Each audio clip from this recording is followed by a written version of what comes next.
Assalamualaikum warahmatullahi wabarakatuh. Balik lagi dengan YouTube channel saya, Lulu Isani Fitria.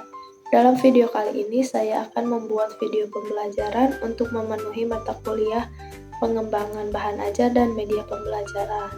Sebelumnya izin memperkenalkan diri, nama saya Lulu Isani Fitria dengan NPM 4115-4030220008 dari kelas A01 PGSD. Dalam video pembelajaran kali ini, saya akan membahas materi mengenai unsur intrinsik cerita dalam mata pelajaran Bahasa Indonesia kelas 5 fase C Kurikulum Merdeka. Selamat menyaksikan.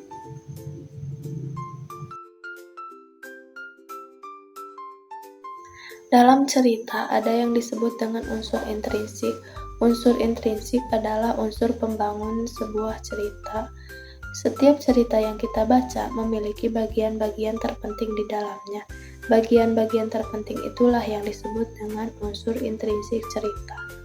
Selanjutnya, unsur intrinsik cerita memiliki 5 bagian. Yang pertama ada tema, yang kedua ada tokoh dan penokohan, yang ketiga ada alur, yang keempat ada latar, dan yang terakhir ada amanat.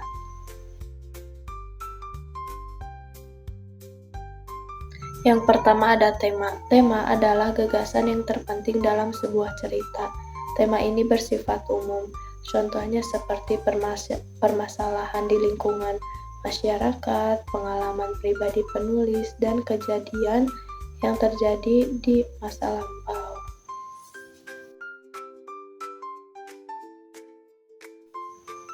Yang kedua ada tokoh dan penokohan. Tokoh adalah pelaku yang ada dalam cerita dan penokohan adalah watak dari pelaku yang ada dalam cerita tersebut. Watak ini contohnya seperti baik hati, jahat, sombong, dan lain-lain.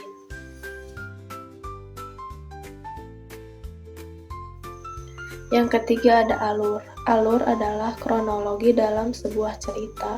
Alur ini dibagi menjadi 3, ada alur maju, ada alur mundur, dan ada alur campuran.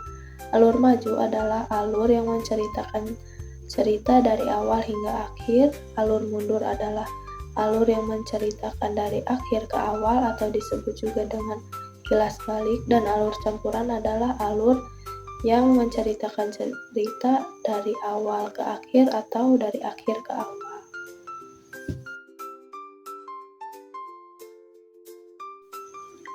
Yang keempat ada latar. Latar adalah gambaran tempat, waktu, dan suasana dalam sebuah cerita. Latar ini ada 3, yang pertama latar tempat, yang kedua latar waktu, dan yang ketiga latar suasana. Latar tempat adalah latar yang menunjukkan letak kejadian dalam cerita. Latar waktu adalah latar yang menceritakan kapan kejadian tersebut, dan latar suasana adalah gambaran suasana dalam sebuah cerita.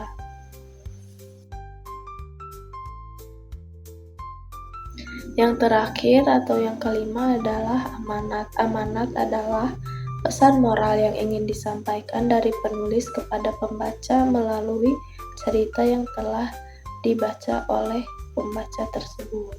Sekian dari video pembelajaran yang telah saya buat. Semoga bermanfaat dan semoga membantu bagi para penonton. Mohon maaf apabila banyak salah. Wabillahi taufiq wal hidayah. Wassalamualaikum warahmatullahi wabarakatuh.